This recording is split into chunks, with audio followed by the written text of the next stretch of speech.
Friday, December 27th, 2024, Maneco 64, home of alternative economics and contrarian views. So we're going to look at China.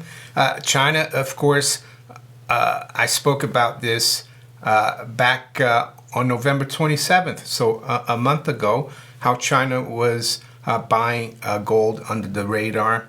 Yes, the Chinese central bank, the PBOC, they had announced in May that they didn't increase their gold reserves, which they had been announcing for a while every month that they were increasing. And of course, the mainstream media jumped on that and said, yeah, gold is finished. The Chinese have stopped buying now. But Jan Neuenhaus, who does very good research on gold, he covered back then that he was seeing through the custom moves data that China was importing gold from London, a lot of gold, like 60 tons and around 60 tons in September and October. And that's despite the fact that the Shanghai price had actually a little discount to the London price. But I think the reason they're buying from the West is that they know that the West has a debt problem, and they have a gold problem as well. Like the big bullion banks have big shorts that they orchestrate through the paper market. And if they take the physical out of the West, it's going to be harder and harder for the West to keep the gold price in check. And a gold price in check, of course, is positive for the dollar, because the flip side of the dollar, of course, is gold. If you don't know, up until 1933, the dollar was a fixed weight of gold. That's all it was. And the currency was just a promise to pay in gold. So if the gold price goes up versus the fiat dollar, it means that the dollar is going down. Ultimately, the dollar can only be debased or devalued or even revalued higher versus gold, because the other fiat currencies are just a derivative of the dollar, and they're going to inflate or deflate. They'll follow the Fed, right? So back in November, Jan Neuenhaus noted that they were secretly buying a lot of gold, right?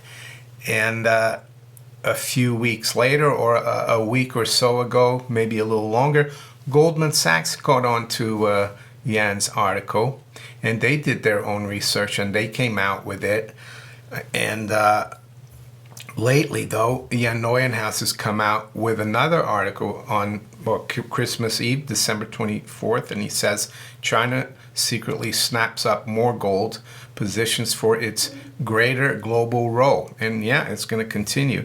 If you want to be the world power, and I think China will be the world power, not the West anymore. Not that I am cheering for that, but it's just the way things go. Empires don't last forever. You have to have the gold. He who has the gold makes the rules, so the saying goes. But what he's saying here, he's done some more research, and he thinks China has been buying a lot of gold on the quiet, that he's done a lot of research of the gold that's coming through from London, but he thinks there's a lot more coming from other gold centers, maybe like Dubai. And ever since the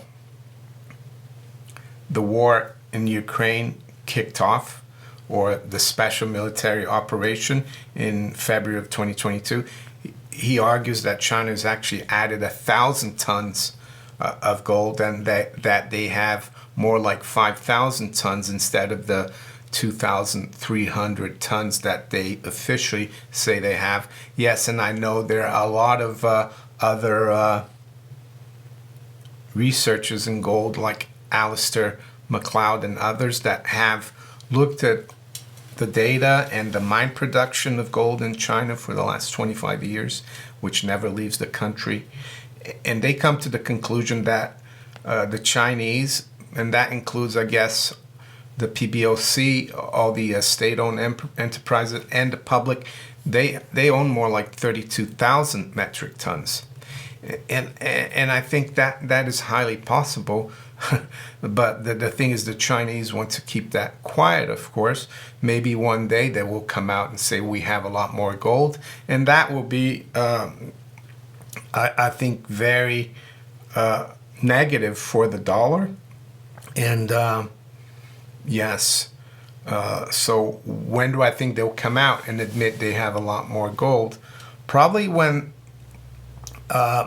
they've been able to unwind a lot of their U.S. Treasury holdings, because if you say you have a lot of gold, it will hurt the dollar, and they have a lot of dollars left still. So I think they still want to accumulate more and more gold before they do that.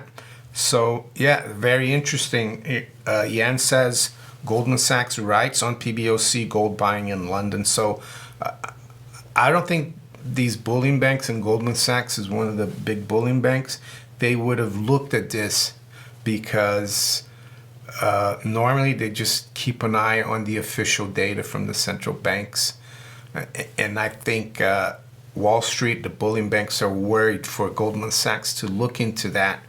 2, 3, 5 years ago, people would have said, well, that's a conspiracy theory. But they did the research, basically, that Yan did, looking at the HMRC customs data, the Chinese customs data, and they've come to the same conclusion, of course. I think they just probably took his research and kind of didn't copy it, but they did it themselves. But they wouldn't have done this if they hadn't seen his article. So what does this mean for gold? Well, it means that not just us here in the alternative gold bug or sound money camp are looking at this now, the bullion banks.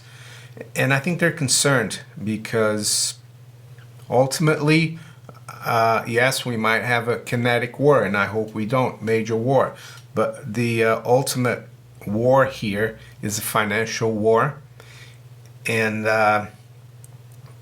if you remember recently, Jay Powell, who's the head of the Federal Reserve, the most important central bank in the world, he said that gold and Bitcoin were the same, speculative, that the real competition was between gold and Bitcoin, as if the dollar was king.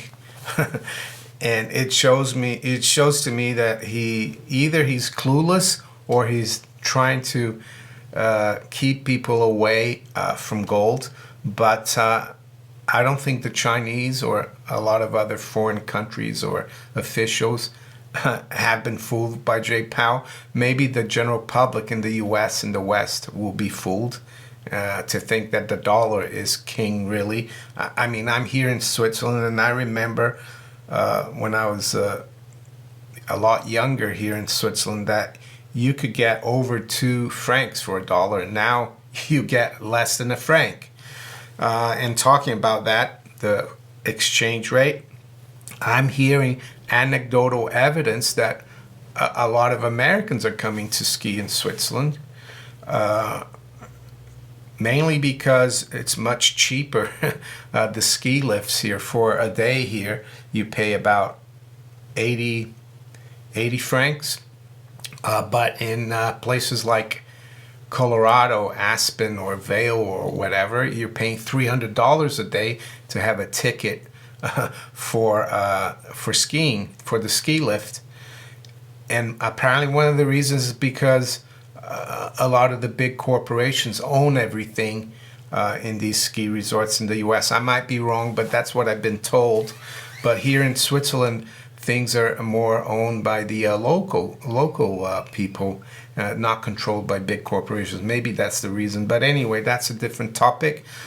So, yes, we are like the little plankton following the big whale, in my opinion, with gold and China. Is it the reason why I try to stack gold and as much as possible in silver? No, but it shows you what's happening. The reason why I've been insuring my savings with gold and silver since like early 2000s is that I know that a fiat currency system, especially one in which the major reserve currency is a fiat currency, and it's never happened before, will ultimately end in tears and go to zero, because that's what all fiat currencies do, and the dollar included. So with that, I'm going to wish you all a great rest of the day and a great weekend, and also a happy new year. That's not too far away. So take care. Bye.